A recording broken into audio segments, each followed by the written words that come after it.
Namaste, I'm Shyamakant Kulkarni and I'm going to introduce my translation of Dnyaneshwari in English to my viewers here.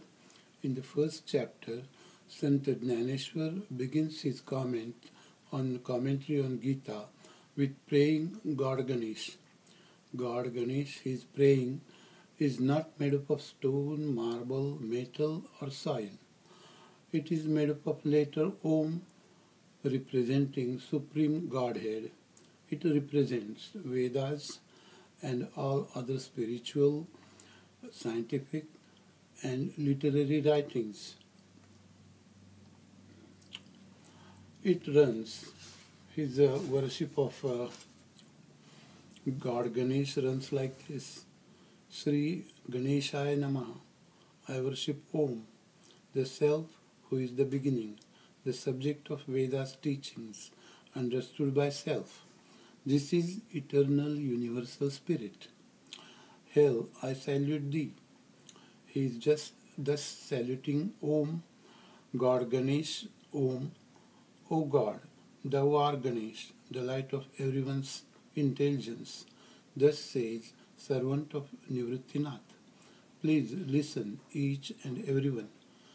This total world of Vedas, or total world of words, that forms his body, decorated beautifully, shining with bright colors. Now see his form. Smritis, these are the commentaries on Vedas, are body parts.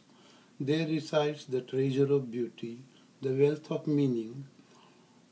18 Puranas are ornaments studded with gems. Doctrines therein are gems, meters, word sockets. The best construction of words makes the colored apparel and allegories its thin texture.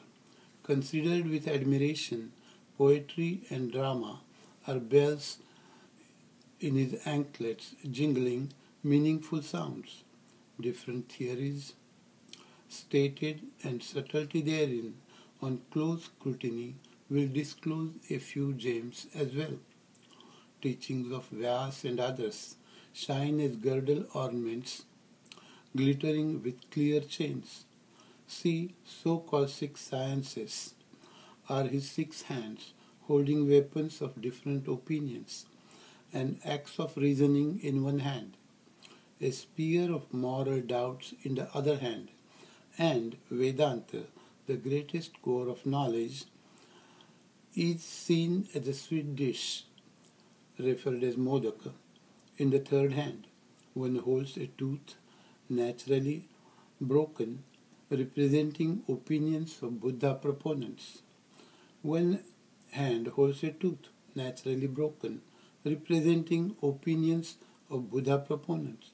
Then follows the philosophy of Sankhyas, which is his grace-bestowing hand, establishing religion and assuring safety to everyone.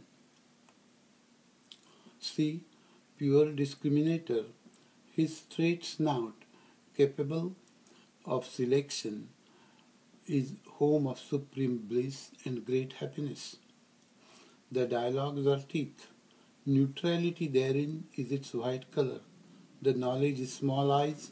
Such is the God, guarding us from all evils. I think pre- and post-analysis are like his 2 ears.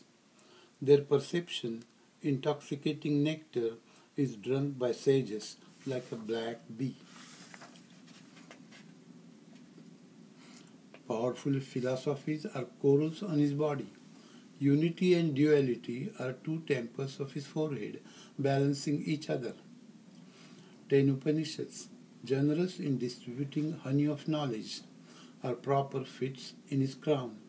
His 2 feet in the form of an A, U forms the tummy, then the big dot symbolizes M, forms shape of his face. Where these 3 unite, they embrace universe of words, meaning 4 Vedas. I worship this first seed, Om-shaped Ganesh, by grace of Guru. And now I pray Saraswati, the goddess who endows wits, intelligence, and art, flirts with language in novel ways, and thus charms the universe. The great mentor is in my heart, who kept me afloat in flood of worldly life. So I especially respect discretion. When eyes get magic unguent, vision penetrates. Trail comes up and the treasure is disclosed. Or when the wish stone is found, always all desires are satisfied. Like that, I am satisfied and true.